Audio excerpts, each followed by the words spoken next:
문녀는 이것을 세자가 한 짓이라고 말했다. 이에 영조의 참아들을 수 없는 하교가 날마다 이어졌다.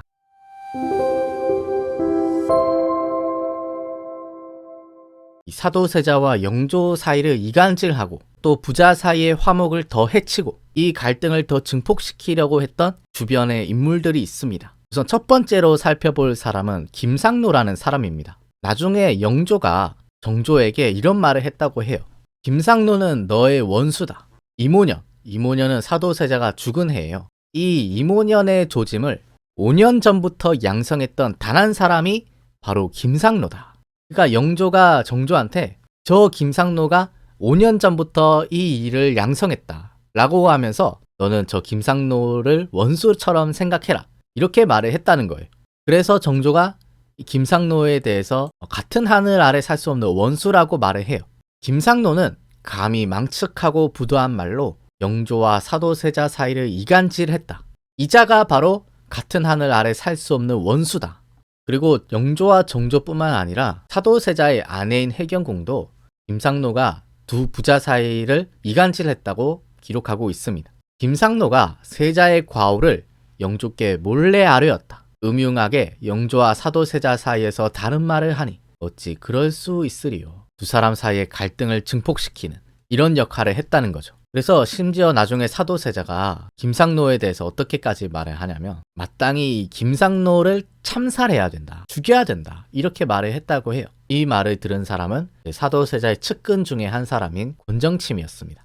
그럼 구체적으로 김상노가 어떤 짓을 했는지 한번 살펴보면은 한 가지 사례를 들자면 영조 34년 8월에 있었던 일을 들 수 있는데요. 이 장면은 영화에서도 나온 장면인데 한중록의 기록을 읽어보겠습니다. 영조께서 숙종대왕릉 참배하는 길에 세자를 따르게 했다. 그런데 거둥하는 날 소나기가 몹시 내리니 영조께서 말씀하시길 날씨가 이런 것이 다 세자 데려온 탓이다. 돌아가라. 영화에서도 너 때문에 비가 내린다 하면서 세자를 돌려보내는 장면이 연출되었거든요. 근데 한중록에서는 비 온 걸 세자 탓을 하면서 돌려보냈다고 적혀 있는데 실록에서는 좀 다르게 나옵니다. 영조실록에도 이 사건이 기록되어 있는데 실록을 한번 읽어보겠습니다. 임금이 숙종왕릉에 나아갔는데 마침 큰 비가 내렸다. 왕세자가 어가를 수행하다가 편찮은 기색이 있으니 임금이 말씀하시길 차가운 비에 젖어 그런 것이다. 억지로 간다 해도 참배를 하기 어려울 것이니 돌아가라. 그러니까 뭐 비가 와서 이게 세자 탓이니까 돌아가라 한 게 아니고 세자가 비에 젖어서 몸 상태가 안 좋다. 돌아가서 쉬는 게 낫겠다. 이런 식으로 돌려보냈다는 거예요. 여러분들은 어느 쪽이 맞는 것 같으신가요?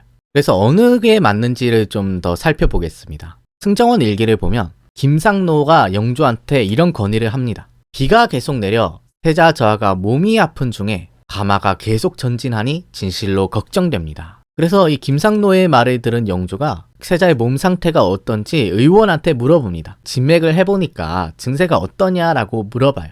그래서 그 의원이 진맥을 하고 영조한테 이렇게 말을 합니다. 추위에 떠는 증상이 나아지지 않습니다. 영조가 그런 걸 다 확인을 하는 거예요. 그래서 영조가 세자를 돌려보냅니다. 무리해서 간다 해도 참배는 어려울 듯하니 즉시 가마를 타고 돌아가 우선 몸을 조리해라.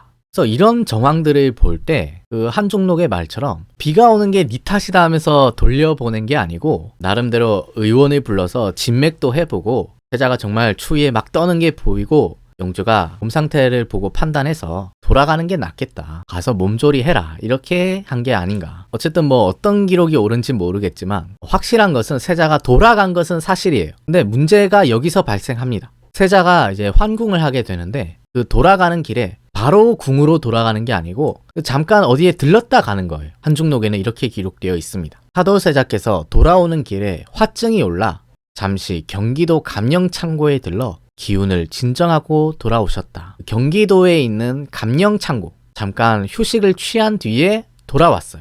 근데 세자가 바로 궁으로 가지 않고 그 감령창고에 갔던 사실을 가지고 나중에 김상노가 영조에게 다른 말을 했던 것 같아요. 당시의 상황을 정조가 증언을 하는데요. 정조가 이렇게 말을 합니다. 김상노의 참소와 모함은 끝이 없었다. 당시 세자께서 경기 감령에 잠깐 방문한 것이 무슨 큰 잘못이라고 영조께 모함까지 한 것인가? 그가 김상노가 이때 영조한테 무슨 말을 했는지는 모르겠지만 그 세자가 궁으로 바로 가지 않고 경기감령에 잠깐 들렀던 걸 가지고 뭔가 꼬투리를 잡아서 영조한테 모함을 했다는 거예요. 이 참소와 모함이 정말 끝이 없구나, 이렇게 증언을 하고 있는 겁니다. 이 경기감령에 간 사실을 가지고 뭔가 사도세자에 대해서 불리한 말을 한 것 같아요. 이렇게 영조와 사도세자 사이에서 교묘하게 갈등을 부추긴 사람 중에 김상노와 함께 거론되는 사람이 홍계희입니다. 이 홍계희에 대해서 정조는 이렇게까지 말을 해요. 두 역적, 여기서 두 역적은 김상노와 홍계희인데요.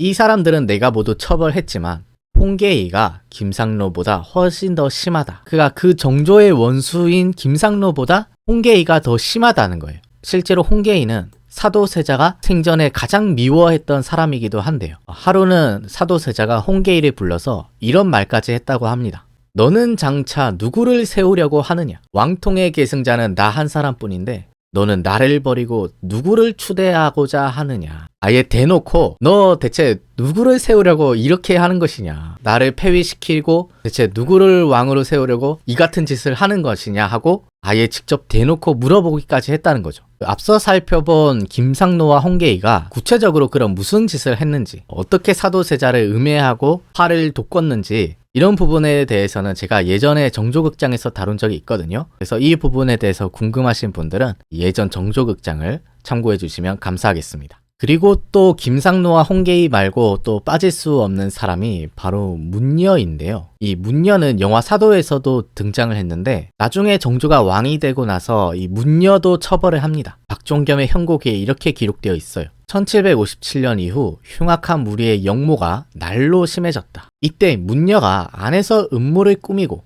홍계희와 김상노가 밖에서 선동하여 흉언을 만들어내는 것이 끝이 없었다. 우선 이 문녀가 누군지를 좀 살펴보면은 해경궁의 한종록에서는 이렇게 기록되어 있습니다. 영조께서 며느리 현빈을 잃고 애통해 하시며 그 현빈의 상가에 친히 납셨는데 그곳에서 문녀라는 시녀 내인을 만나 가까이 하여 수태까지 하니, 이 당시에 영조가 며느리상을 당했는데 그 상가에서 마침 문녀를 만난 거예요. 그래서 영조가 문녀를 가까이해서 이제 아이까지 가지게 된 거죠. 그래서 문녀가 갑자기 영조의 총애를 받게 되자 문녀와 함께 문녀의 오빠인 문성국까지 권세를 가지게 됩니다. 당시의 상황을 해경궁은 이렇게 전하고 있어요. 문녀의 오빠인 문성국은 세자의 자잘한 일을 듣는 대로 족족 영조께 아뢰었고 문녀 또한 안에서 들은 말을 다 아뢰는 바람에 부자 사이는 갈수록 갑갑해지더라. 그래서 이 문성국, 문녀 두 오누이가 영조와 사도세자 사이를 이간질했다. 왜냐하면 문녀가 영조의 아이를 가졌잖아요. 사도세자만 없으면 이제 잘하면 자기 아이가 다음 왕세자가 될 수 있는 게 아닌가, 이런 기대도 내심 있었겠죠. 그래서 실제로 두 오누이가 그런 생각까지 했었다라고 정조가 말을 하고 있는데, 내가 마음에 새기며 뼈를 썩혀온 것이 단지 김상노 하나만이 아니라 문성국도 있다. 문녀가 아이를 가졌을 때 안팎을 선동하여 몰래 아들을 구해놓고 은밀히 찬탈을 도모했다. 그러니까 사도세자만 없으면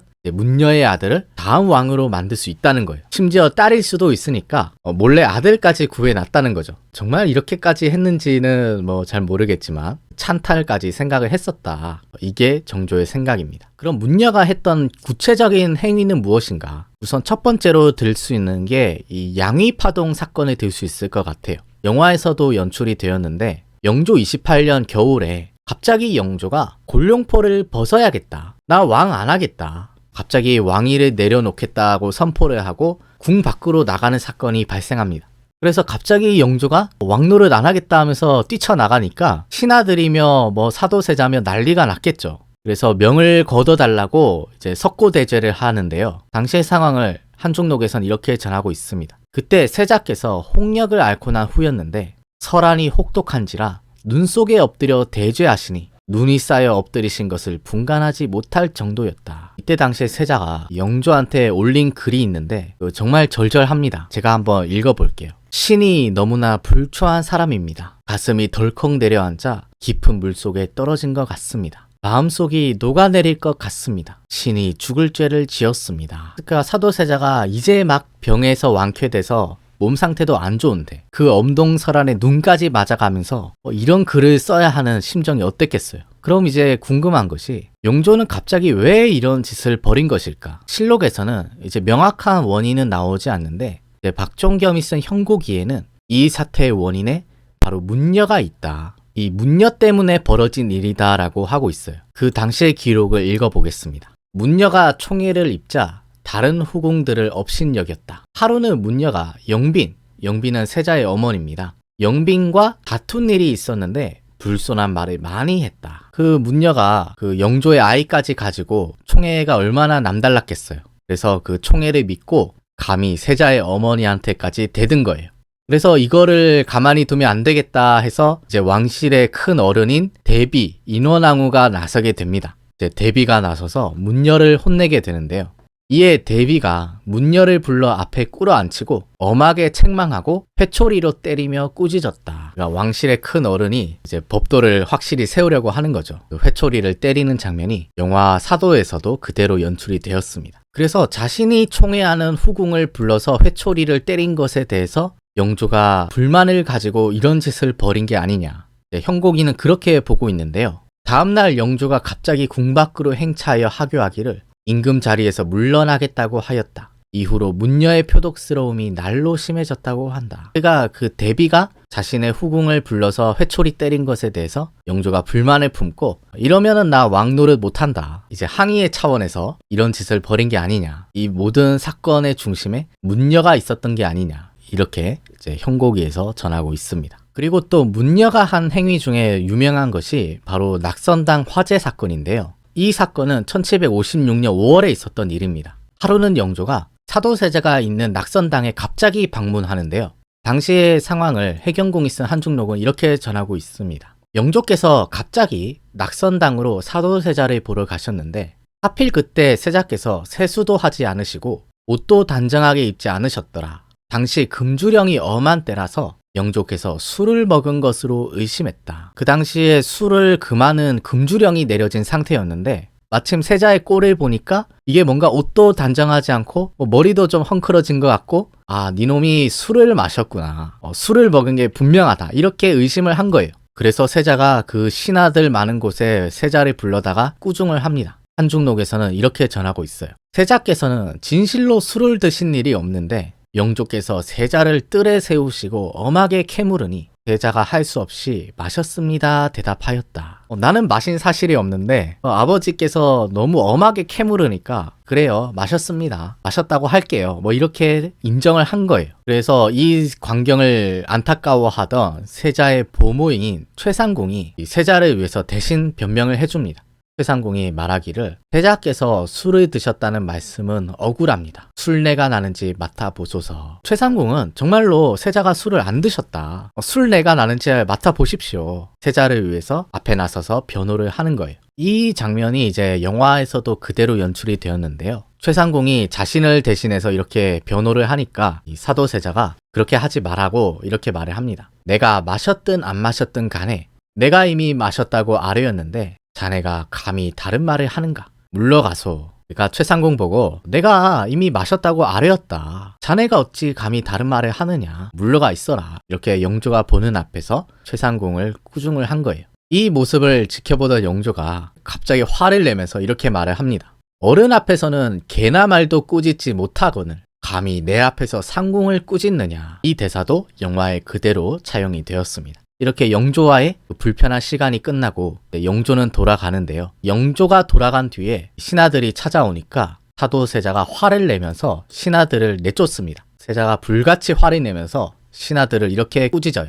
너희 놈들이 부자 사이를 화목하게 하기는커녕 내가 이처럼 억울한 일을 당하는데도 한마디도 아뢰지 않으니 그러고도 감히 너희가 여길 들어오느냐. 그러니까 자기가 술을 안 마신 걸 뻔히 아는 너희들이 어떻게 영조 앞에서 한마디도 거들어주지 않을 수 있느냐. 저 최상궁 한 사람 빼고 너희들은 입 다물고 가만히 있지 않았느냐. 너희들 같은 신하는 필요 없다. 나가라. 이렇게 신하들을 쫓아내고 있는 겁니다. 근데 이제 문제의 사건이 여기서 터지는데요. 사도세자가 화가 나서 신하들을 밀치고 좀 쫓아내는 과정에서 뭔가 좀 몸싸움도 있고 한 것 같아요. 이 과정에서 사도세자가 촛불을 떨어뜨립니다. 당시의 상황을 해경궁이 이렇게 전하고 있어요. 신하들을 쫓아내시다가 자리에 있던 촛대가 넘어져 낙선당 남쪽 창문에 다 불이 번지니 불 잡을 리는 없고 불길이 커지더라. 그러니까 세자가 이렇게 나가라 하면서 막 밀치는 과정에서 아마 뭔가 촛대가 떨어진 것 같아요. 그 불길이 이제 점점 커져가지고 낙선당 전체가 화마에 휩싸이게 됩니다. 이것도 정말 드라마틱한 장면인데 영화에서는 연출되지는 않았어요. 이렇게 방금 전에 자신이 왔다간 세자의 처소에 갑자기 불이 난 사실을 알게 된 영조가 저 아들놈이 내가 한마디 했다고 홧김에 불을 질렀구나. 당시의 상황을 한중록에서는 이렇게 전합니다. 뜻밖의 화재가 나니 영조께서 그 아드님이 홧김에 불을 질렀다고 여기고 진노하심이 더하시고 신하를 모은 자리에 세자를 불러 네가 불안당이냐 불을 왜 지르느냐 이렇게 꾸중을 하셨다. 그러니까 이게 참 묘한 게 하필 세자를 혼내키고 나서 돌아갔는데 그 돌아간 사이에 불이 났잖아요. 저놈이 내가 한 소리 했다고 거기에 불만을 가지고 불까지 질렀구나. 천하의 나쁜 자식놈이구나 하면서 생각을 했을 거잖아요. 사도세자도 억울한 게 자신은 술도 마시지 않았고 불도 일부러 지른 게 아니에요. 이런 두 사람 사이의 오해가 자꾸 쌓이는 겁니다. 그렇게 자기가 저지르지도 않은 일로 인해서 아버지에게 미움을 사고 꾸중을 듣고 온 사도세자가 결국 극단적인 시도를 하게 되는데요. 이 사진은 경복궁에 있는 우물을 찍은 사진인데 당시 궁궐에 이런 우물이 많았습니다. 사도세자가 참 불행하게도 이 우물에 투신을 하려고 해요. 당시의 상황을 해경궁은 이렇게 전합니다. 그날 그 일을 지내시고 기운이 막히시니 사도세자께서 마침내 아무리 해도 못 살겠다. 그래서 저승전 앞들 우물에 투신하려고 하니 가까스로 구하여 처소로 데려오셨다. 술도 안 마셨는데 술 마셨다고 혼나고 불도 안 질렀는데 질렀다고 혼나고 내가 이렇게 아무리 해도 나는 못 살겠다. 그래서 우물에까지 뛰어들었다는 거잖아요. 세자가 사실 이 이후로도 여러 차례 우물에 투신하려고 합니다. 이런 사실은 형고기에도 기록되어 있는데요. 1757년 세자가 임금의 책망을 이기지 못하고 스스로 우물에 뛰어들었는데 신하들에게는 단지 낙상한 것이라고만 알렸다. 임금이 세자를 또 몹시 꾸짖었다. 당시에 우물에 뛰어든 세자에 대해서 김상노가 영조한테 이런 말을 했다고 해요. 옛날 명나라에서도 태조가 태자를 몹시 꾸짖으니 태자가 황공하여 우물에 몸을 던진 일이 있습니다. 그러나 이런 일이 있었다고 하여 명나라 태조를 나쁘다고 평가하는 사람은 없습니다. 지금 김상노가 무슨 말을 하고 있냐면 옛날 명나라에서도 이런 비슷한 일이 있었다. 명나라 태조가 태자를 꾸짖어서 태자가 우물에 투신한 사건이 있었는데 이런 일이 있었다고 해서 명나라 태조를 욕하는 사람은 없다는 거예요. 그러니까 영조도 명나라 태조랑 똑같은 상황인데 이런 일이 있었다고 해서 영조를 나쁘다고 평가하는 사람은 없을 것이다. 세자가 자살 시도를 하든 우물에 몸을 던지든 왕을 나쁘다고 평가하는 사람은 없다는 겁니다. 영조 측 사람들은 상관이 없겠지만 사도세자 측 사람들은 김상노의 이 말을 듣고 어떤 생각을 했겠어요. 그리고 또 이 낙선당 화재 사건과 이 우물투신 사건과 관련해서 더 놀라운 사실이 있는데 이 사건에도 문녀와 문성국이 연루되어 있다. 이 사람들이 개입했다라고 형고기와 또 정조가 증언을 합니다. 우선 형고기에는 이런 기록이 있어요.